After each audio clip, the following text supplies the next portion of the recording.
Glad to have you join us on Asset Television News. I am Eugenia Solomon. First, the headlines. Youth Minister advocates reforms to reduce unemployment. Rivers State Administrator appoints new electoral body. Asset Television analyst Alpha Jagden blames continuous protest in Nigeria to policy somersault.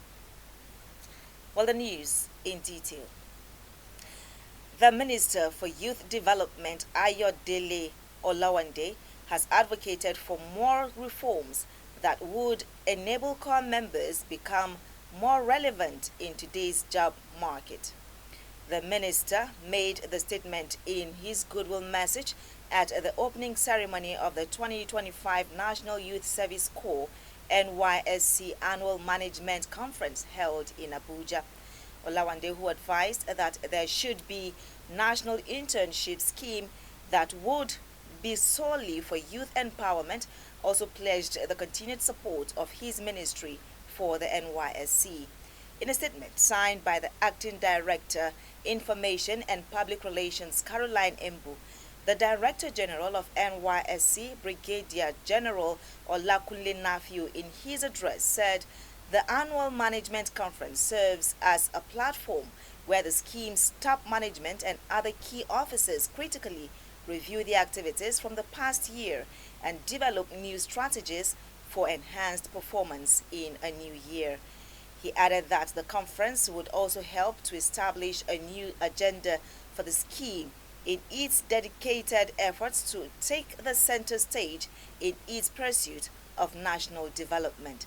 According to the NYSC boss, the theme of this year's management conference, transforming the NYSC scheme to meet the yearning of contemporary Nigerian graduates and society, was born out of the realization that both the corps members and the nation at large have recently demanded a change in the way of doing things.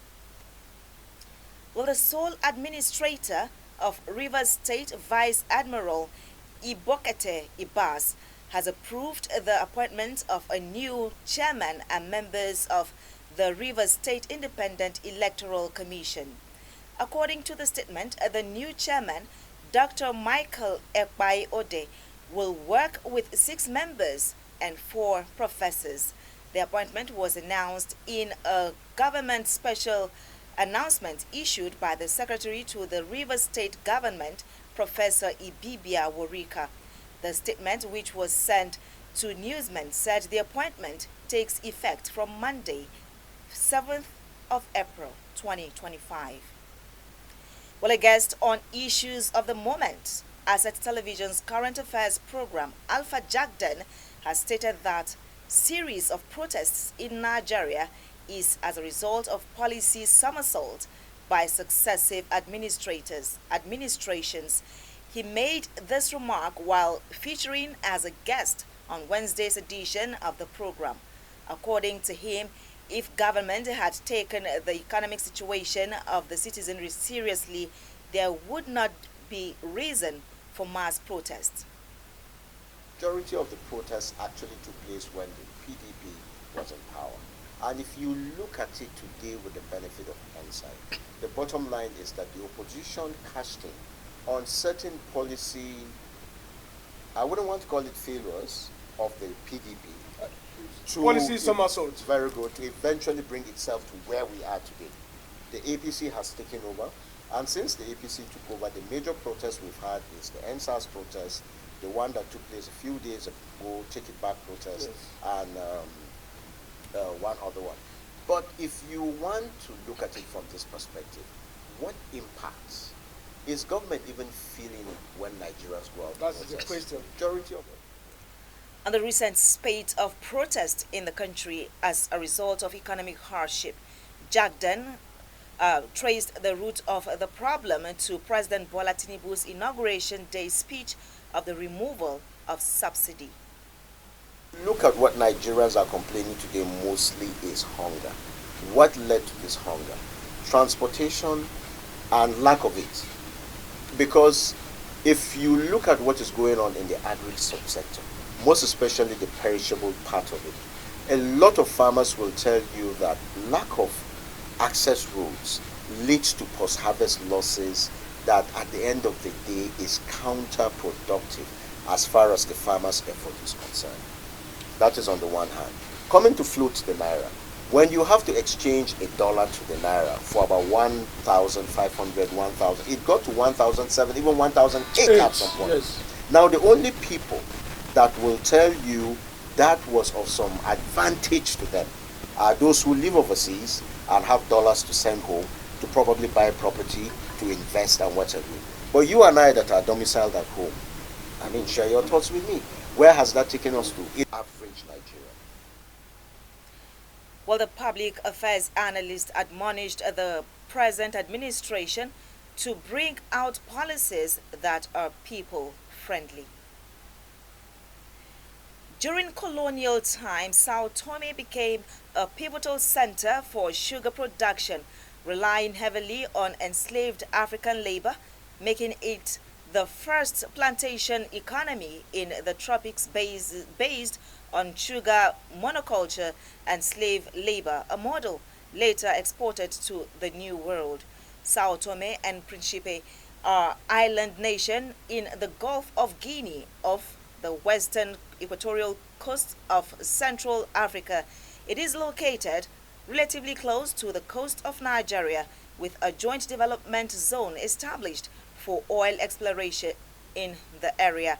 In an effort to strengthen bilateral ties with the Sao Tome, the Honorable Minister of Foreign Affairs, Ambassador Yusuf Maitama Tugar, received the Prime Minister of the Democratic Republic of Sao Tome and Principe, Dr. Americo Ramos, to discuss security issues facing Nigeria.